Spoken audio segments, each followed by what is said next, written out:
Okay, let us now see the next series of the lectures on change management. So, very popular saying, you be the change you want to see the change. You be a change carrier or a change barrier. That means if you want others to change, you yourself must change. That is the slogan. So let us see what are all the things that we are talking about. So change. Why do you need to change? You need to change for something better. You want to change because everybody else is changing. Or you want to change something which fetches you better results. Or change something because you are running into losses or you are not happy, so you want to change. The change can be anything, but how do you manage the change is what is important. So, are you replacing the old, going to something new? Or it can be positive or sometimes it can be negative also. So, this variation from what you are to what you are going to be is the change that you perceive. So what is the need for a change? Why do you need to change? As I told you, for example, if you are running a business, a restaurant, and if you are running a vegetarian restaurant, people are not happy, and there are many customers who are opting or preferring non-vegetarian. So if their preference is to that, you may have to shift your focus to vegetarian food. Similarly, if you are running a shop, an apparel shop, or clothes stores, where you've been specialized and you are doing only the woolen clothing, the winter wear, and if there is a change in the climate, then let us say that you are moving from winter to the summer season, then you can no longer sell the same old clothes, same old wear. You may have to change. You have to change because the season is changing to the summer. You may have to shift to selling cotton clothes. So this is a change that is expected. Now, when you want some change to happen at the organizational level, that means if you are working for a company and you want your organization to change, you are a manager, a CEO of the company, and you want some changes to take place. So what will you do? You will have some new employees here. These employees will have some resistance to change. They don't like to listen to what they are saying. So they have some barrier. What could be the reasons can be many. Let us first find out what the barriers are. Employee resistance. Employees may resist. We are very happy here like this, sir. Why do we want to change? Even if you try convincing them something is good, they may refuse. So that could be one barrier. Inappropriate culture. Suppose, let me take an example of this restaurant only. You are running this restaurant in small gully or a small street, very interior, where people around us are visiting this every day, and you are serving them food, a vegetarian food. They are very happy. But suddenly, there may be a set of customers. They came from somewhere, maybe students coming from their villages, coming here to study, and they depend on your hotel. Or it can be some of the employees, newly employees, they came from somewhere and they settled here and they are visiting your hotel. And they feel that this food what you are serving is not appropriate.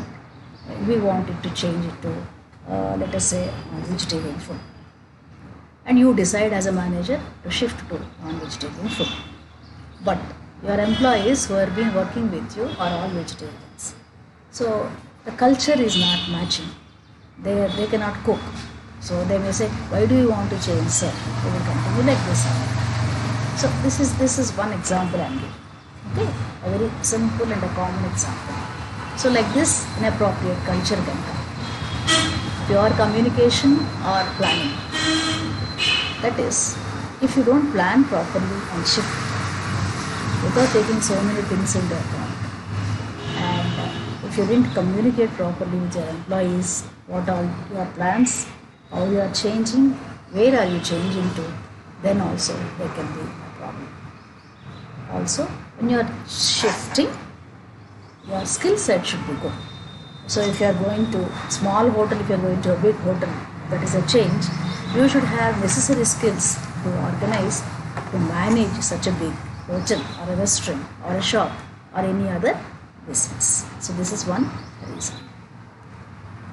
What are the types of change? There are many changes. The changes can be at primary level, secondary level and the highest level. Primary is developmental. Development means something which is incremental, it grows. So when you are looking at a developmental change, that means it enhances the existing aspects of an organization. So let us stick to one example and continue with that. You are running a restaurant which serves only, let us say, lunch and dinner, and you have customers asking you to start a chat section, and you decide to start that chat section, like evening snacks or a chat section, samosa, cutlets and things like that. So that is in addition to what is already having. So it's a development. Transitional. Transitional is changing to completely new. Okay. So relocating a restaurant to a shopping mall from a small street. Small street, only neighboring people will come. So as I told you, some friends or some students, they want to study here, or some of the students who come here to the city for coaching centers and all. Okay, or new employees coming here. What they want is, they can't come home to the small street and have. They want this restaurant to be located near their offices or near their coaching centers. Or they may say, there is a very big shopping mall there. Why don't you keep this hotel in the shopping mall itself, so that whoever comes to buy something from the shop, they will buy from your hotel also. A fast food center, something like that. So that is transitional. The transitioning means moving from a small street to a shopping mall. Similarly, you have transformational. What is transformational? Creating a new environment, totally new. So that means you are diversifying, let us say. Suppose your company has been manufacturing the hair care products, and from hair care you want to move to skin care. So you are diversifying. That is also one change. So change should not be only for the sake of change. Change should be something which should be meaningful, and it should give you some benefit for the customers and also for yourself. So there is a seminar going on here, and it says change management seminar is organized, and it's changed to 7th floor. This is not the change. It's only maybe that floor is not convenient, or there is a power failure or some such problem, and they want to shift to 7th floor. It doesn't mean a change. So just if you simply ask employees to just change and ask them to change, initially they don't know what it means. So when you ask a question, who wants change, all of them will raise. After some time, if you ask again, all these have gone, only these are left. Okay. Now, who wants change? Everybody. Who wants to change? 50%. You find the difference? Who wants change? Who wants to change? Everybody says, okay, change. Come on, who is there to change? 50% has gone. Now, who wants to lead the change? Who is the leader here? Nobody. So they all disappear. So change should not be like this. Change should be good enough. Okay. What is the framework of this change management? What all you have? 5 Ds. They are define, design, develop, deploy, and deliver. So you have to define change. That means you have to goal set what change you want, why do you want to change, and how do you want to change. That's the definition. Define is basically what do you want to change. Then design. What is it? How do you want to change?